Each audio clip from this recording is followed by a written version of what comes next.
There is a common belief that the height of character is found in the constant pursuit of other people's happiness.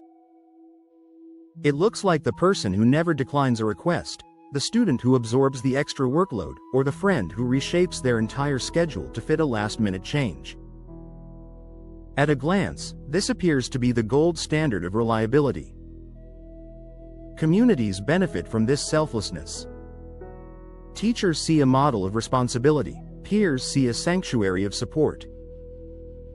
In the beginning, pleasing feels like a superpower, a way to ensure harmony and earn a quiet kind of respect.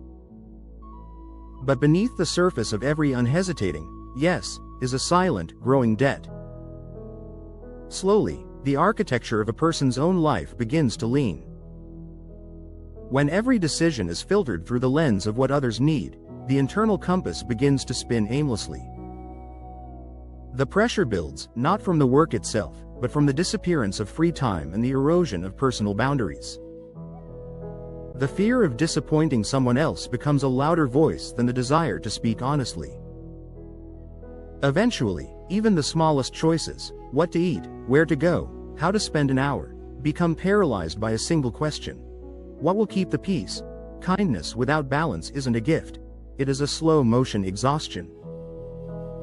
It leaves a person feeling like a ghost in their own life, present for everyone else, but invisible to themselves. Growth begins with a difficult realization. Being a good person is not synonymous with being an infinite resource. Real kindness requires limits. It requires the understanding that hiding true feelings or ignoring personal exhaustion doesn't actually help a relationship, it just delays a collapse. Healthy connections require the oxygen of honesty. They thrive in the space where people can express needs, set limits, and, most importantly, say no without the fear of losing love. Setting a boundary is not an act of hostility, it is an act of clarity. Learning to stand firm in one's own needs is uncomfortable at first, like finding balance on a new set of legs. But it is the only way to remain whole. Caring for the world should never require a person to disappear in the process. True generosity is only possible when the giver has a foundation to stand on.